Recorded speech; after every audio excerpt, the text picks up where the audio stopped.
Governments all over the world officially deny the existence of UFOs. I was called upon to investigate a very strange event.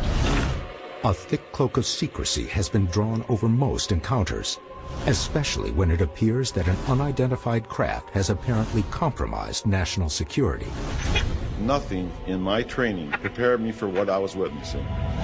But some cases have proved too big and too well documented to cover up, as in the case that's become known as Britain's Roswell. There was a bright light emanating from an object on the forest floor. Two strange encounters of the same mysterious lights on 2 consecutive nights in 1980 There's something very, very strange. send American Air Force troops in Britain scrambling to find out if they're under attack. We've taken a whole new look with new witnesses. We've suddenly reopened this entire case. What made highly trained, no-nonsense military men It was my intention to go out there and just put it all to rest. believe they may have been in contact with a UFO? This is unreal. The team from UFO magazine analyzed newly discovered evidence using the latest technology Take a waypoint! and reached some controversial new conclusions. I think it's safe to say, For the first time on television, definitive answers about whether U.S. forces actually witnessed UFO landings at Bentwaters Air Force Base in December of 1980. This is case number 80101, Military versus UFOs.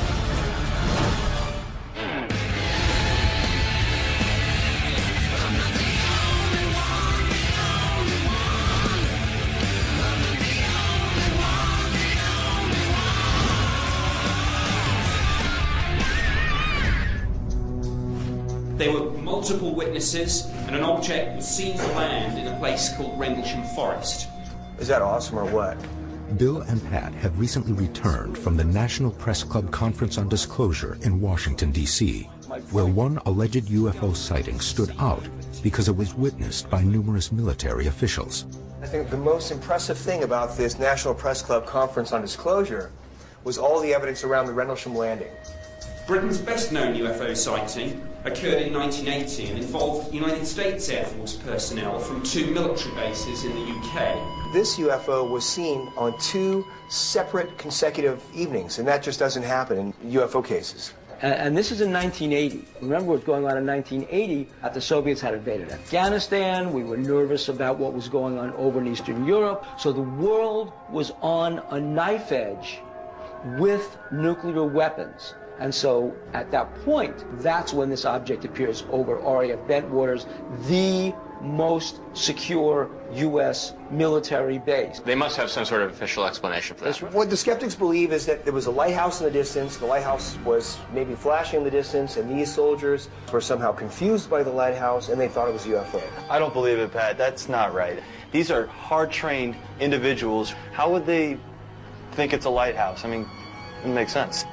Look, I hear you, Jeff, but that's what the experts have been saying for the past 27 years. Sounds like an interesting theory. You know, guys, we can model that out. We can do our own experiments. We could take GPS coordinates of the various sighting positions and this lighthouse. We could get the topographic maps. We could build a model and see if that hypothesis holds water. This is going to be fantastic because we will either prove it was a lighthouse, that it could have been a lighthouse, or not. Either way, this will be a phenomenal piece of proof as to whether that theory holds up. Let's see if it does. So we're going to Rendlesham? Get your passports. Nice.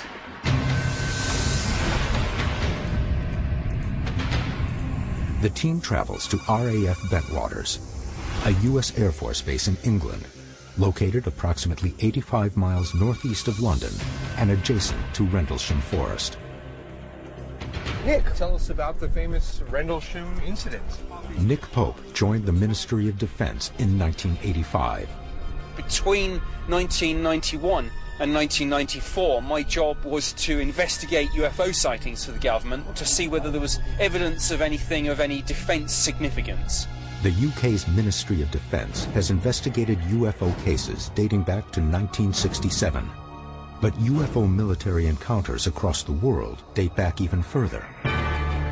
1948, United States. Captain Mantell of the Kentucky Air National Guard chases a reported UFO Minutes later, he is killed when his jet crashes. 1956, England. Radar operators at RAF Lakenheath track multiple unidentified objects traveling at speeds of up to 12,000 miles per hour. Now, Project Blue Book, the United States research effort, described this as arguably one of the best radar visual cases in the files. According to Project Blue Book, the object outmaneuvers a Venom NF-3 jet interceptor. Pilots report seeing glowing lights, seemingly under intelligent control. The incident was investigated at the time, but once the air traffic controllers had been interviewed, the pilots had been interviewed, the statements taken, really, this ended up just as unknown. 1989, Belgium.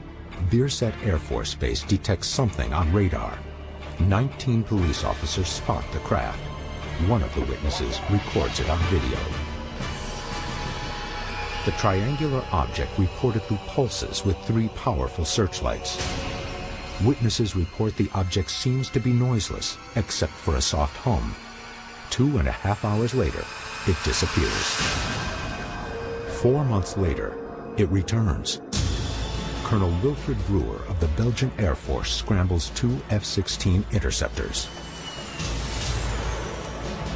La station radar a été contactée plusieurs fois pour demander s'ils avaient des observations au radar. When the F-16s lock onto the craft, it moves erratically with an acceleration of 46 Gs, far more than the human body can withstand.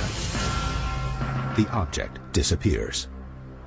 If all these cases involving pilots seeing UFOs, tracking them on radar, could be viewed from end to end, I think it would make a compelling case for the reality of the UFO phenomenon. Because when you have that combination of the professional, the reliable observer, and the evidence from radar backing up that testimony, you are making a very, very compelling case. It's easy to associate UFOs with a fringe element, but once you get up to this whole military chapter of UFOs, it's a whole new ballgame. During his service with England's Ministry of Defense, Nick Pope investigated between 200 and 300 new reports of UFOs each year, making him one of the most experienced UFO investigators in the country. I think that one of the most important UFO sightings of all time is the Rendlesham Forest incident, which occurred right here. On the scale of UFO cases is right up there in terms of its significance and in terms of the evidence. I mean, this has sometimes been called Britain's Roswell. December 26, 1980, midnight. Security police at RAF Woodbridge, a British Air Force base located next to RAF Bentwaters, report seeing an unknown light in Rendlesham Forest. At first, they believe it's a downed aircraft. Later, they realize it might possibly be something else. Sergeant Jim Peniston and 2 other officers investigate the site.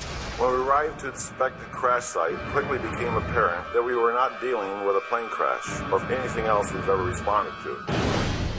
There was a bright light emanating from an object on the forest floor. Peniston and his team approach the object on foot, taking notes along the way. A silhouette triangular craft about 9 feet long, 6.5 feet high, came into view. Peniston alleges that the craft had blue and yellow lights swirling around its surface. We started experiencing radio difficulties.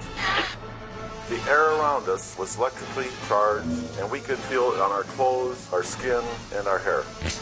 Peniston claims the surface of the craft had inscribed symbols 3 inches high and 2.5 feet long. The largest symbol was a triangle centered in the middle. As Peniston gets closer to the object, he says that he touched it. Even though it looked like black onyx, it felt like metal. 45 minutes later, the object maneuvers through the forest and takes off. It lifted up off the ground and shot away at an incredible speed. Was gone in a blink of an eye. Over 80 Air Force personnel witnessed the takeoff.